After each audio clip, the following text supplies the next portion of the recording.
Do you realize what Vanderbilt can do this week? They could take South Carolina's playoff hopes and just break them in half like a Twix. I mean, just snap it and you go, oh, that's not going to happen. Here's why. South Carolina's schedule the rest of the year is not what you would call favorable in a number of different ways. They start with Vanderbilt for their first SEC game this week. They already played Virginia Tech. Both of these teams have actually played Virginia Tech, and both these teams beat Virginia Tech. And both these teams, let me get to what they did to Virginia Tech a little bit later on. Vanderbilt, then at Missouri, then Kentucky. No, nothing there is too much for South Carolina to be able to handle for the two games that follow the Vanderbilt matchup at home this weekend. Do you know what happens after that? Oh boy, here comes the gauntlet. At LSU, Oklahoma, Alabama, at Ole Miss, at Texas A&M, Coastal Carolina, and host Clemson. If South Carolina is not capable of winning this game, if they do not win the game, the math gets really difficult because of the back half of their schedule. But if they're not capable of winning this game against a good Vanderbilt team, then guess what? They are not capable, and you don't have to worry about whether the math works out or anything like that.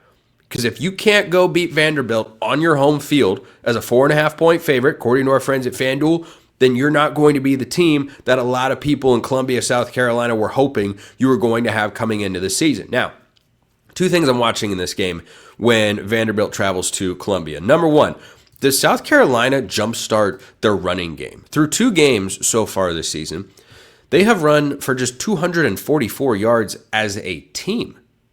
As a team. That's not a lot. How often do you hear in big games the teams that wins the rushing battle goes on to win most of the time? Well, through two games so far, Vanderbilt's a much better rushing team. They're over 230 per game on average on the ground. So is South Carolina going to be able to establish the run? Number one. And number two, if they aren't, how much can you lean on Lenora Sellers? How much Superman sort of stuff can you ask him to do and still go out and win this game? This is not your, should we call it older brothers Vanderbilt team. This is the Diego Pavia-led Commodores, who last week committed what was probably a little surprising to those in Blacksburg who thought, oh, we've got a 10-point lead at the half. Holy smokes. This is looking good. We lost to Vanderbilt on the road last year. Turns out they were a pretty good team. And here we are, up 20-10. Do you know what happened after that?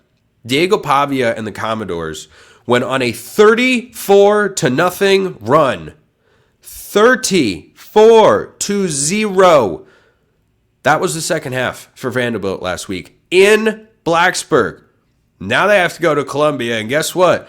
I don't think Diego Pavia is backing down. I don't think Diego Pavia is scared. Cedric Alexander has been running the ball really well to the tune of over 7 yards a carry so far this year. I like what I see from Vanderbilt so far. South Carolina is absolutely on upset alert here. And is Vanderbilt underrated? Probably. I mean, they are probably an underrated football team relative to what their potential appears to be. How many other schools? These two schools, South Carolina and Vanderbilt, they have played the same team. And by any metric, points scored, I guess points allowed, the advantage goes to South Carolina. By any metric, really, other than that, you give the advantage to Vanderbilt and say, yeah, they played the Hokies better than South Carolina did. I think this is a tight game. I think it's a close field goal game. Remember earlier when I said this is one of my best bets, or that I had a best bet coming up on the show? I'm calling an audible. Omaha!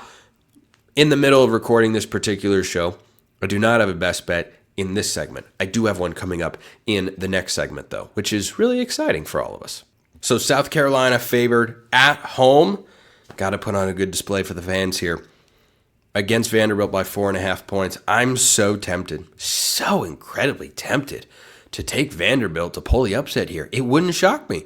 It wouldn't shock me whatsoever. I mean, if Vanderbilt wins this game, my surprise meter with, Appalachian State over Michigan being a 10, this would be like a 2.5 on Spencer's surprise meter. So Not super high there. At home, though, I struggle to pick against the Gamecocks.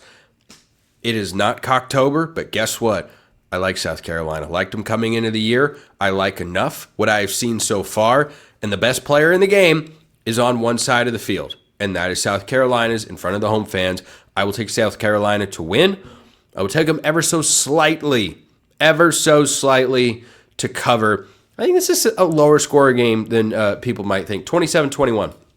I'm going 27-21, just hitting the under there, which is 48.5, according to our friends at FanDuel. Speaking of the common opponent that these two schools have, Virginia Tech. Do you realize what happened to Virginia Tech last week? I'll tell you. The seat underneath Brent Pry's rear end got a lot warmer when he gave up 34 unanswered points. He's a defensive guy, and he gave up 34 unanswered points to Vanderbilt at home. That wasn't a good look. Virginia Tech is a program that should be able to get towards the top of the ACC at least once every 3 years. They haven't done that yet under Brent Pry. Last year was a disappointing season. They're off to a really disappointing start this year. They're going to pick up wins finally and remember what it feels like to score more points than your opponent through 4 quarters. When they play Old Dominion and Wofford for their next 2 games, then it's 8 straight ACC opponents, rather. That would be news to some if Virginia Tech was playing 8 straight SEC games. That would mean they have moved conferences. But the ACC slate doesn't start out brutal, and then it gets harder. At NC State, Wake Forest, at Georgia Tech, that's a tough game, and Cal at home before you play Louisville, at Florida State, Miami, and at Virginia. I don't love the outlook right now for Virginia Tech. If this is not at least an 8-win season, which I tried to give a benefit of the doubt and say Virginia Tech can do it, they'll get to 8-4.